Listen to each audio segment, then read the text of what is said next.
Hello, friends, and welcome back to Stories About Entitled People. OP, you would make a perfect garde-manger in a higher-class restaurant.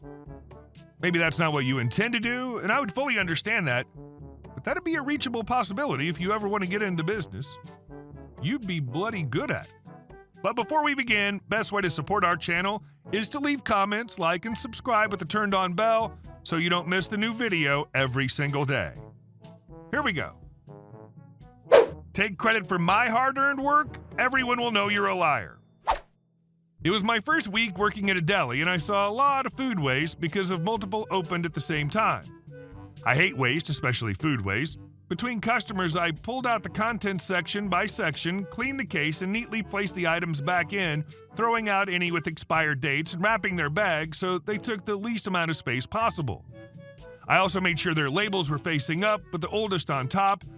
It took me most of my shift going through this mess, but I was the only one going in, so no one messed it up. I closed up, and there was no one to show my hard work. My manager had seen me finish one of the 5 cases when she was there, and I explained my organization system, keeping items as close to their display counterparts as possible. It was kind of like an awkward Tetris.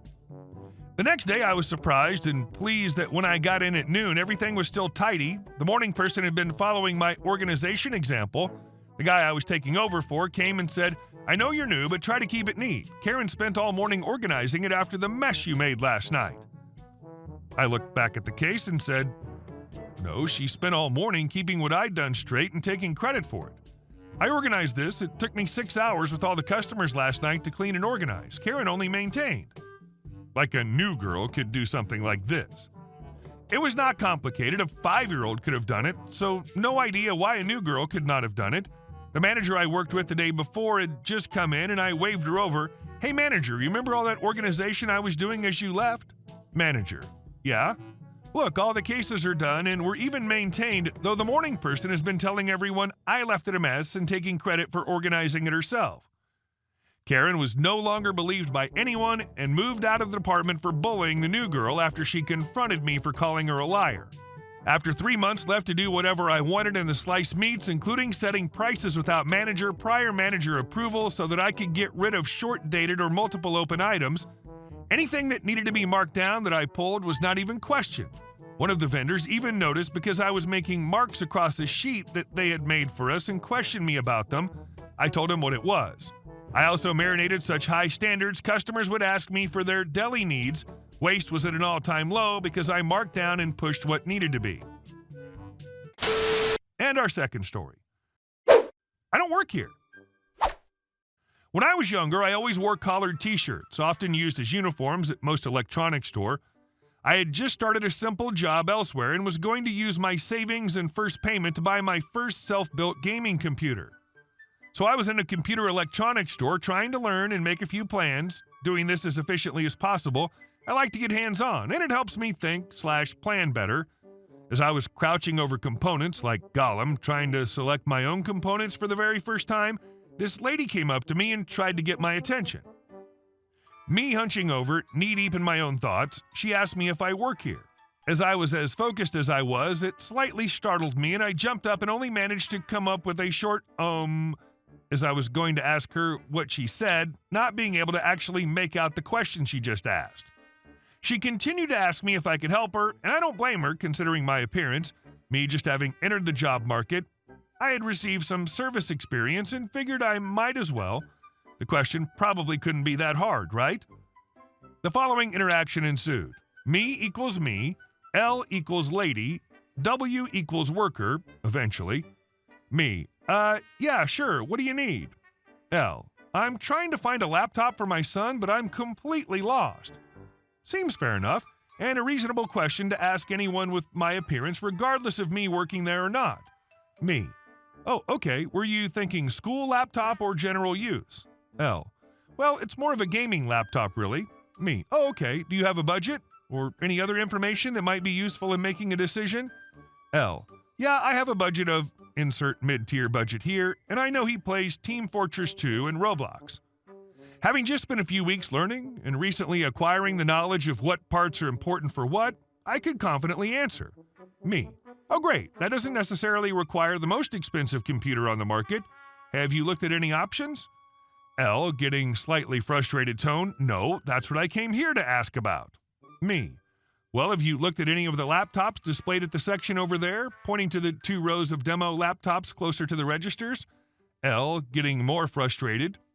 No, I have no idea what I would be looking for. That's why I came over to ask. Me. Okay, I'm sorry. Well, anything between a lower amount than budget and your budget would probably have what you need. Just look for relevant specs at the time, and it'd be more than enough for him. L, can you join me so I'm sure? Me, figuring at this point it shouldn't be a considerably longer interaction and I could get back to my things, just point out 3 options at 3 different prices and I could leave. So I accompany her over to the laptop section. L, okay, so which ones would be an option? Me, point to the 3 different laptops, make an effort to explain the differences in a short but precise manner. After concluding, I consider myself done. Beyond that, you could really just pick based on your budget. As I'm about to leave, she says, so what can you do on pricing here? Me, a little confused, quickly realizing the mistake that's just happened. Oh, I'm sorry, I think there's a misunderstanding. I don't... L, oh, come on, I know you guys have some leeway on the prices. What's the best you can do? Me, no, you see... L, oh, don't you dare be more condescending than you were earlier. That should account in the price too. Probably referring back to when she was getting flustered in the first place. Me, a bit taken aback by what just happened. I don't... L, oh, but I know you do. I know you can get a better one. If you could just work out whatever you have to. What about that one? Could we do 20% here? That seems reasonable. Me, you have to talk to... L, fine, direct me to your supervisor, but you're coming with me. Me, I don't work here. L, what do you mean? Why else would you be helping me? Now, come on, let's bring this to the register and get something done. As we proceed to the checkout, which was rather close, she's literally dragging my body along as I make an effort to explain the mishap. When we then get to the register and a worker sees this lady literally trying to push me behind the counter, they ask what's going on. L, well, this young man's going to honor his word and sell me this laptop at a 20% discount. W, oh, he doesn't work here. L, well, why has he been helping me? And promised me a 20% discount then. Your company's now responsible to keep that. Me, I tried to tell you I don't work here and... L, whatever the case is, I'll have this laptop for this price. W, I don't know what happened over there, but... W continued to explain what's about to happen. I managed to slide away as I see a manager approach. From what I could make out as I'm lingering in the area trying to get back to my things, the lady got upset and left in a bit of a hurry. As I was getting back to my things, the manager approached me, and me thinking I was in trouble. I was about to apologize for making L think I worked there. He assured me I had nothing to worry about, and he had in fact watched me deal with this situation and told me some customers are like that with the real employees too. He apparently admired the way I explained things to her and asked if I ever needed a place to work, I would be welcomed back. I appreciated it, finished my planning, and left. And our next story. A clean revenge. I own a top-level condo. Back in May, I had a retired couple move in below me. They were good, they were nice folk, and I was happy to try and accommodate them. I'm a fairly quiet person, but random things would annoy them. I learned that my tile kitchen was right above their bedroom, and I cook dinner around when they go to bed, so I installed a foam floor in my kitchen to help mitigate the sound. I learned that my speakers transmit pretty loud into their house, so I unplugged my subwoofer and raised the rest of my speakers off the ground. I learned that when I walk, they don't like the noise, so I started asking people to leave their shoes at the door. I also learned that my washer and dryer, as well as dishwasher, are kind of loud in their unit, so I stopped cleaning things late at night like I'm used to. And still, they always have complaints. It escalated to them yelling at me on my door the other day, so I sent them cookies telling them that I was sorry that I'd upset them, but that they weren't allowed to speak to me in that manner. That until they could speak to me in a polite and civil tone, they should call the sheriff's office for any noise complaint they had. Friday night, I get a knock on my door, and it's one of the sheriff's deputies. He tells me that they've gotten a noise complaint about my unit, but that he'd been outside for a while and couldn't hear anything. He wished me a good evening and left. I thought about playing music every night at the same volume just to antagonize them, but I kind of like it quiet too. So instead, I'm just doing my laundry late into the night every night. Take that, B-words. This really is clean. I love it.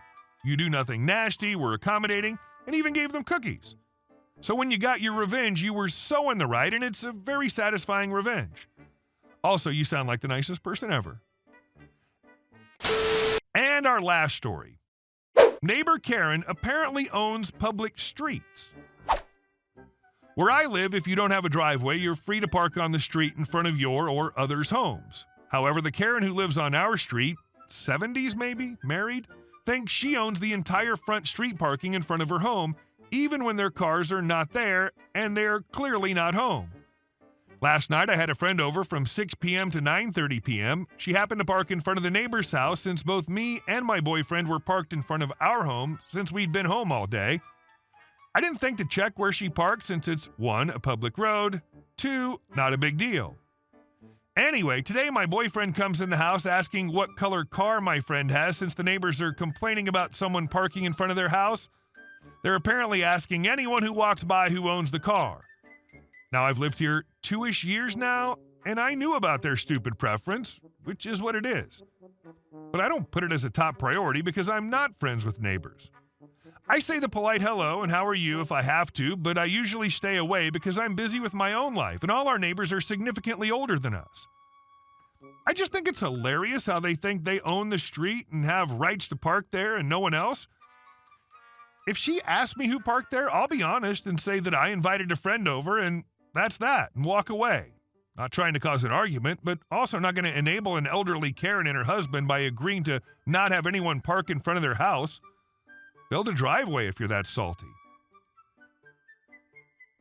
Hey guys, thank you all for watching the video. I'll see you in the next one.